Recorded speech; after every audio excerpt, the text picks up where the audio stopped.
जैसा कि आप जानते हैं कि पिछले कुछ दिनों से एक वीडियो भी को बहुत ज़्यादा वायरल किया जा रहा था, जिसमें लाहौर हाई कोर्ट के रिटायर्ड जस्टिस ने स्टेटमेंट दी थी कि फ्रांस की कंपनी ने आपसे सल्लम की आवाज़ को रिकॉर्ड कर ली और 2023 में उसको रिलीज भी करने वाला। अगर हकीकत में ऐसा कुछ होता तो ये तो हमारे लिए बहुत ही बड़ी खुशकिस्मती की बात होगी कि हम आपसे सल्लम की आवाज़ को सुन पाएँ। और अगर हकीकत में ऐसा कुछ होता तो बहुत सारे क्वेश्चन भी राइज होंगे कि फ्रांस ही क्यों, आपसे सल्लम की आवाज़ ही क्यों, और सबसे बड़ा क्वेश्चन ये होगा कि फ्रांस के पास ओरिजिनलिटी का क्या प्रूफ होगा कि आपसे सल्लम की ही आवाज़ है, क्योंकि हमारे पास तो ऐसा कोई सैंपल नहीं है जिसके साथ हम मैच करके बता सकें कि ये आपसे सल्लम की ही आवाज़ है। और क्या वो टेक्नोलॉजी सिर्फ 1500 साल पहले आपसे सल्लम के खुतबा हज्जतुल विदा को सिर्फ रिट्रीव कर सकती है, या फिर 15 दिन पहले भी किसी शख्स की आवाज़ को रिट्रीव किया जा सकता है? तो ऐसे बहुत सारे क्वेश्चन भी है। ये क्लिप जब वायरल हुआ तो बहुत सारे लोग सच माने, वो समझते हैं कि मे भी इतनी एडवांस टेक्नोलॉजी आ चुकी है तो ये भी हो सकता है कि हम पुरानी आवाज़ों को भी रिट्रीव कर सकते हैं। जब मैंने देखा तो बीइंग अ फिजिक्स का स्टूडेंट मुझे भी ये बहुत हैरानी हुई कि क्या कोई फिजिक्स का ऐसा लॉ या प्रिंसिपल एग्जिस्ट करता है जो पुरानी आवाज़ों को रिट्रीव कर सकते, रिकैप्चर कर सके। तो फिर मैंने इसको फिजिक्स के पर्सपेक्टिव से स्टडी किया। तो आज इस वीडियो में हम जानेंगे क्या फिजिक्स के पर्सपेक्टिव से ऐसा पॉसिबल है भी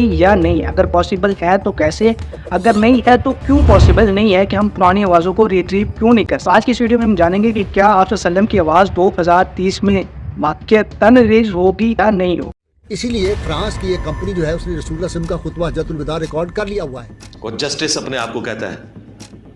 रसूलुल्लाह सल्लल्लाहु अलैहि वसल्लम की आवाज में वो लोग देखेंगे आने वाली नस्लें। और जाहिल आदमी है। ऐसी तहकीक हो रही है फ्रांस में, ऐसी तहकीक हो रही है। अच्छा हो रही है, ठीक है। और ये मुमकिन है। और वो कह रहे हैं फ्रांस वालों ने तहकीक कर ली है, फ्रांस वालों को पता ही कोई नहीं। फिजिक्स की एक ब्रांच है जो साउंड को डील करती है, जिसे हम अकॉस्टिक्स बोलते हैं। वो हमें बताते हैं कि साउंड कैसे प्रोड्यूस होता है और साउंड कैसे एक जगह से दूसरी जगह ट्रेवल करता है। साउंड हमेशा एक वाइब्रेटिंग बॉडी से पैदा होता है। जो भी बॉडी वाइब्रेट करती है उससे साउंड पैदा होता है। It's simple. अब ये साउंड ट्रेवल कैसे करेगा? साउंड एक एनर्जी है और ये मैकेनिकल वेव की शक्ल में एक जगह से दूसरी जगह ट्रेवल करता है। मैकेनिकल वेव का मतलब है कि इसको एक जगह से दूसरी जगह जाने के लिए मीडियम की जरूरत होती है। जब हम बोलते हैं तो एयर एज ए मीडियम काम कर, एयर भी हो सकता है, वो ठोस, माया, गैस, इन तीनों मीडियम में से कुछ भी हो। तो मैं आपको सादा अल्फाज में बताता हूँ कि आपको याद होगा कि बचपन में हम आइसक्रीम के बॉक्स में धागा डाल के एक एंड से बोलते थे और दूसरे एंड तक आवाज जाती थी। वो धागे में वाइब्रेशन पैदा होती थी तो हमारी आवाज एक एंड से दूसरे एंड तक पहुंचती थी। इट्स सिंपल है कि मतलब साउंड पैदा कैसे होता है? वाइब्रेटिंग बॉडी से, और जो ट्रैवल करता है उसे किसी ना किसी मीडियम की जरूरत होती है। अगर हमारे आसपास तमाम हवा खत्म कर दीजिए, वैक्यूम क्रिएट कर दिया जाए, तो अगर मैं आपके कान में भी बोलूंगा फिर भी आपको आवाज सुनाई नहीं देगी, क्योंकि साउंड एक मैकेनिकल वेव है। इसको एक जगह से दूसरी जगह ट्रेवल करने के लिए मीडियम की जरूरत है। अब हमारी ह्यूमन बॉडी में साउंड कैसे पैदा होता है? हमारे लंग्स से नीचे डायफ्राम होते हैं जो कि हमारे लंग्स को पुश करते हैं, और उसमें जो एयर होती है वो ट्रेकिया से होते हैं, हमारे लैरिंक्स में आती है, जिसे हम वॉइस बॉक्स भी कहते हैं। वहाँ पे दो वोकल कॉर्ड होते हैं जो कि जिनसे ये टकराती है और वो वाइब्रेट करते हैं, तो ये साउंड पैदा होती है। स्पीच और साउंड में फर्क होता है। स्पीच हमारी मीनिंगफुल होती है, साउंड हमारे मीनिंगलेस। स्पीच में हमारे दूसरे ऑर्गन भी काम करते हैं, जैसे कि नेजल कैविटी, हेड, माउथ होते हैं। हमारे बहुत सारे ऑर्गन हमारी स्पीच में रोल प्ले अदा करते हैं। लेकिन ये हमारा बायो लेक्चर है, हम समझ रहे हैं कि ये साउंड पैदा कैसे। अब ये साउंड प्रोड्यूस हो जाएगा। अब ये साउंड हमारे मुंह से निकलेगा और चारों तरफ है। जैसे कि पहले मैं आपको बता चुका हूँ कि साउंड एक एनर्जी है और जितनी ज्यादा एनर्जी होगी उतनी ज्यादा दूर ये साउंड ट्रेवल करे, और ये साउंड एनर्जी फिर हीट एनर्जी में कन्वर्ट होगी और जो हवा के मॉलिक्यूल्स होंगे उसको पुश करेंगे, फिर अगले हवा के मॉलिक्यूल को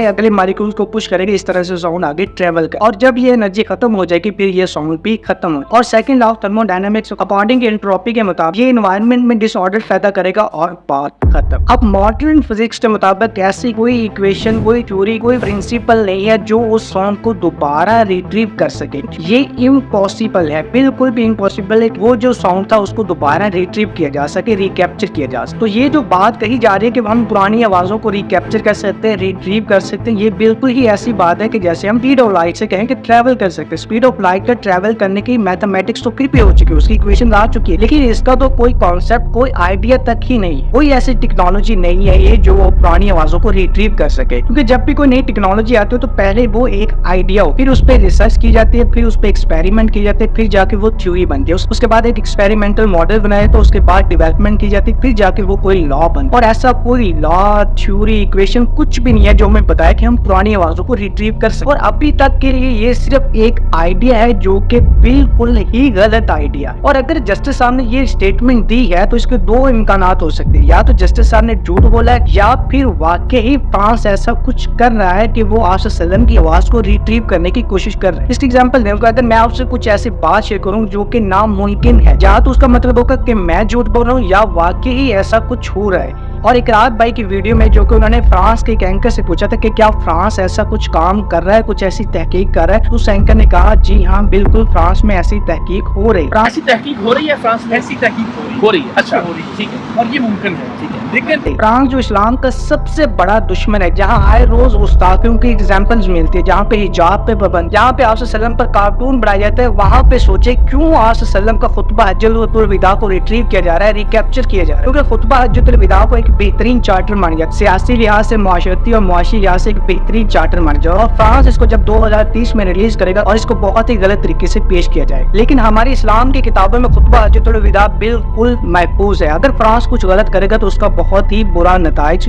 भुगतेगा। और अगर फ्रांस कुछ ऐसा कर रहा है तो हमारी गवर्नमेंट को चाहिए कि सुल्तान अब्दुल हमीद की तरह फ्रांस के सफीर को बुला के कहना चाहिए कि ऐसे ड्रामे करने बंद कर। फ्रांस के सफीर को फौरी बुलाया जाए। सुना है कि पेरिस में आज रात एक नाटक का इनेकाद किया गया है जिसमें पैगंबर की शान में गुस्ताखी का इरादा है। अगर उस नाटक को नहीं रोका गया तो तबाह और बर्बाद कर देंगे तुम्हें हम। लेकिन हमारे हुक्मरानों के कान पर जूं तक नहीं रही। लेकिन हमें तब पता चलेगा जब हम आपसे सल्लम की नामोस की हिफाजत न कर सके और अल्लाह ताला की तरफ से कोई अजीम अजाब ना आए। इस वास्ते अगर आपको ये वीडियो पसंद आई तो आप अपने दोस्तों के साथ शेयर कर सकते हैं और बता सकते हैं कि ये बिल्कुल ही गलत कॉन्सेप्ट है, ये ऐसा कुछ भी नहीं होने वाला। अगली वीडियो में हम बात करेंगे कि साउंड से हम इलेक्ट्रिसिटी कैसे पैदा कर सकते हैं। तो लोग बहुत ज्यादा बोलते हैं, वो चैनल को सब्सक्राइब कर सकते हैं, वो अपनी आवाज से बिजली पैदा कर सकते हैं। और उससे अगली वीडियो में बात करेंगे कि पौधे भी बोलते हैं, ये किस तरह से एक दूसरे के साथ कम्युनिकेट करते हैं। मिलते हैं अगले वीडियो में। अल्लाह हाफ़िज़।